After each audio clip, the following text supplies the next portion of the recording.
Hello, I'm Lauren, and on here I talk all things planning and self-care. Today's video is a quarter 2 update. So I'm going to be updating you on what my planner stack is going to look like starting here in April. So this is the stack.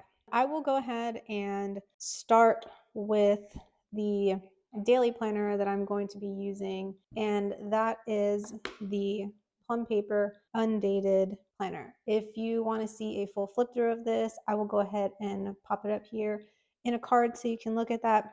I already went ahead and started to date this. So you see I went ahead and was bold and went ahead and dated the tabs, and I already started to date the days. I know myself, I know that with dated planners, if I don't go ahead and date it in advance, it is going to be like a pain for me to do that. So here's what I dated the month view with. I think this is supposed to be meant for this page on the dashboard to label this, but I had other labels from Planner Kate that I decided to just use, and then I used that one here instead, and I like how clean this is. These little dots are from Daisy Papers. Her website is Shop Daisy Papers. It's a Canadian sticker shop, and I actually only had enough for April, so I have an order that was submitted and should be on its way already, so that I can finish dating all the rest. I'm not entirely sure how I'm going to use this month view, if I'm going to use it at all. Like, stay tuned for a potential update video in the future about like me using this planner and getting a feel for it, because it has a cool dashboard page that I have an idea to use this section to keep track of my yoga. I've been keeping track of my yoga in a perpetual calendar from Erin Condren, and I've been keeping that on the side of my bed. And the reason I did that was because I was last year finding that I didn't ever bring my planner into my room. So it was easier to just have something that would like permanently stay there. And this being a daily planner, it would need to like go back and forth if I was going to like utilize this for tracking my yoga. So I don't know. It's still like undecided if I'm going to go back to attempting to put my yoga stuff into here. I might end up using this for something else entirely. So we'll just see. I am going to go slow and just like figure things out as I go. But this is going to be my daily planner. And then here is what my weekly is going to be for Q2 and hopefully for the rest of the year. I should mention that like this is only 6 months. So I do anticipate using this all up until it's done. I typically do that with the dailies. This is a Hemlock and Oak minimal planner. It is in an A5 size. I have a review video up on this, and I'll link that up here in a card if you want to check that out. I had heard about this a while ago, and I actually didn't realize until very recently, right before I ordered it, kind of like why I ordered it, was that it has components in it that help with self-care. So I'm looking forward to specifically the dashboard pages. I think I have it marked. Yeah, their dashboard pages having all these prompts and things for me to use, because typically in my weekly planners I don't ever use the dashboards that are just like blank. I hardly ever use it, and I liked that this one had reflection questions and things. And there is actually a version of the Hemlock and Oak that is much more thorough in like the goal setting, and it's a little bit bigger, and of course it'll be a little bit thicker too. They also even have a daily version. They also have undated versions. So I did play around with the idea of getting an undated, but this one was on sale, and I actually got it when there was also like free shipping happening. So I only paid like $30 for this one, and I'm excited to play around with it. I think it's a great alternative to Hobonichi Cousin, because this is what the week looks like, and it is a very similar layout to the Hobonichi. A lot of people I know are using Hobonichi Cousins, but I just can't with that paper.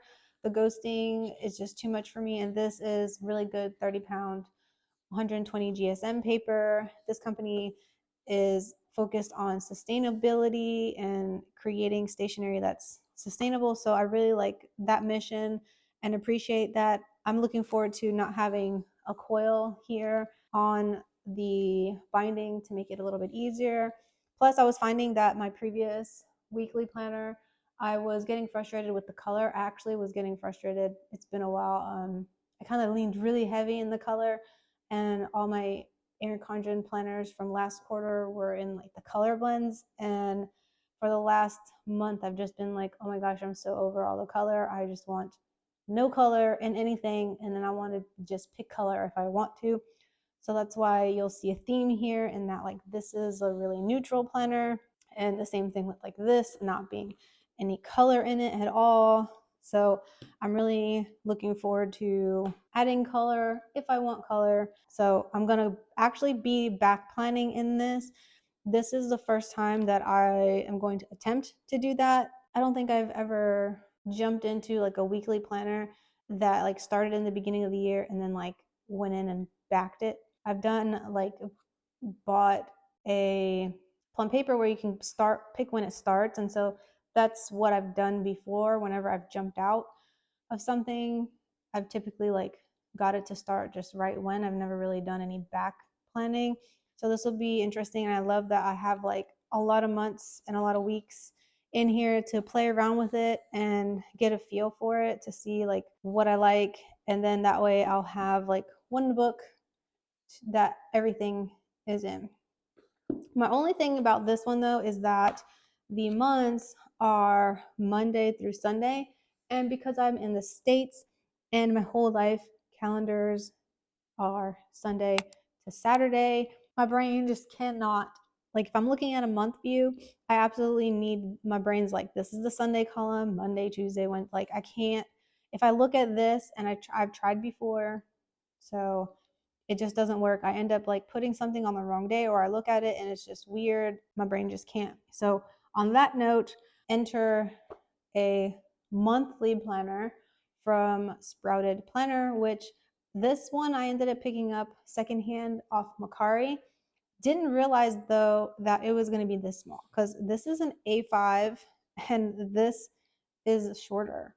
So I'm not sure exactly what size this is, but I thought it was going to be like a little bit bigger, but that's okay. I think I might be able to get away with the sizing of this.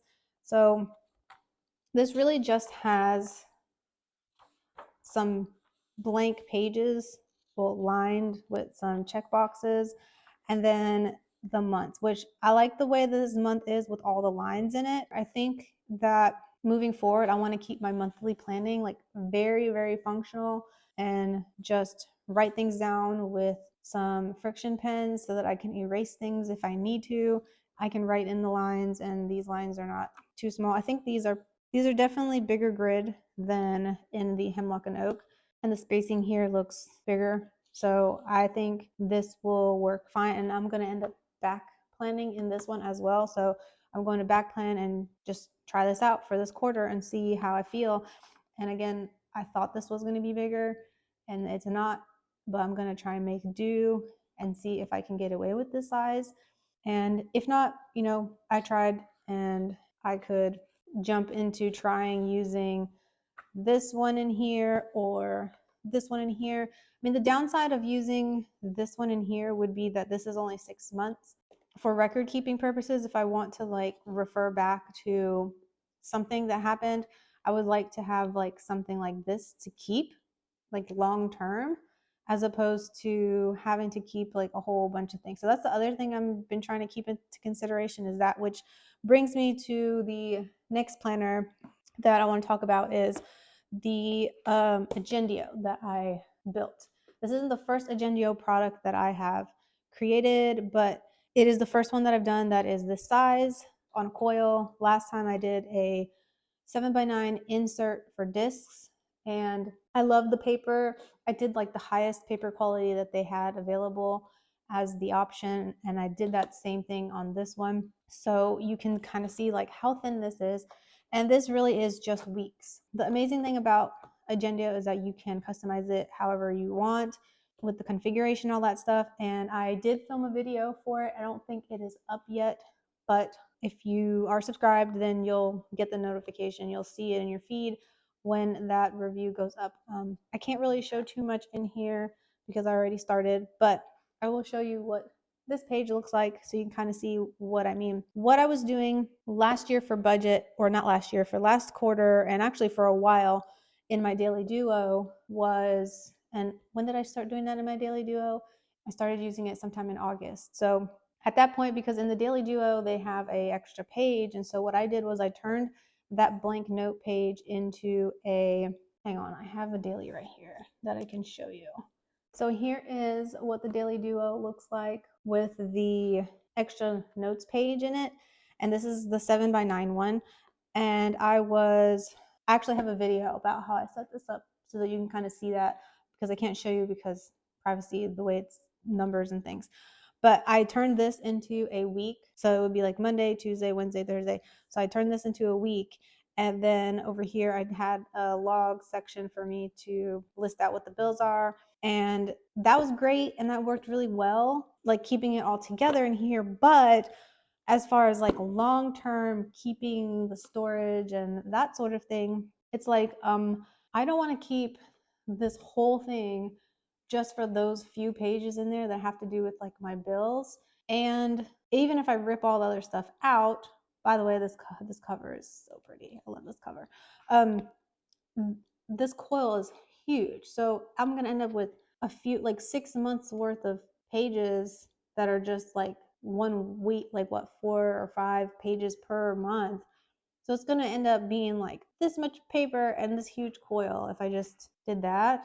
I don't want to do that. So I was just trying to think of a way that I could streamline without streamlining. Like, it seems like it was silly. It seemed like I was going backwards to like take that out, but that was a nice experiment for me to be using that. And I did that for a while. So if I started doing that in August, September, October, November, December, January, February, March. So that was 7 months of trial and me realizing like what I need, what I don't need. And that's just how it's going to be moving forward. I got this one to start in April and it goes for 12 months. So that is going to be for my weekly budget. And we have one more over here that is the same from last quarter. That's probably, this is the only thing that's staying from last quarter, is my Moxie Life Companion Notebook. I have a setup video so that you can see how I set that one up, but I basically set this one up the same with putting the stickers, except in last quarter I stuck the stickers down here and I found that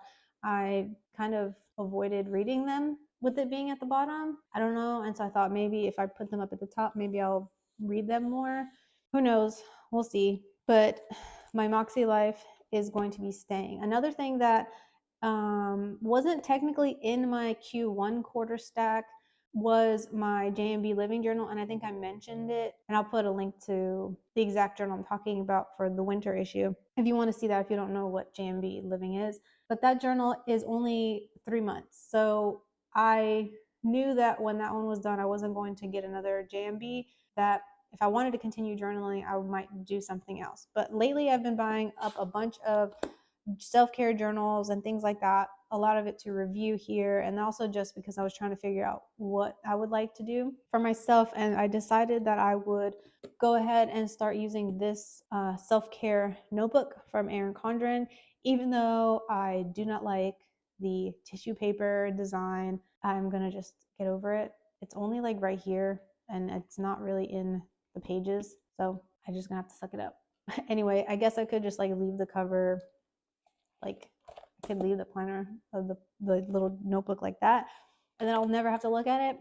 But this would stay on my bed, and this is something that I can do in the morning and at the end of the day. And I do have a video up reviewing this one and comparing it to their self-care journal PetitePlanner that they have. If you want to check that out, I will pop that card up here.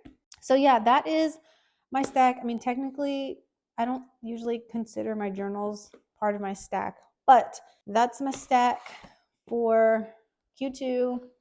Let me know what you think if you are using any of these planners, if your Q2 stack is completely different than your Q1 stack, like mine almost is. If you want to see more videos like this and you want to stay up to date on my stack, I'll make sure I post another update in Q3. If you're subscribed, I'll see you in the next one.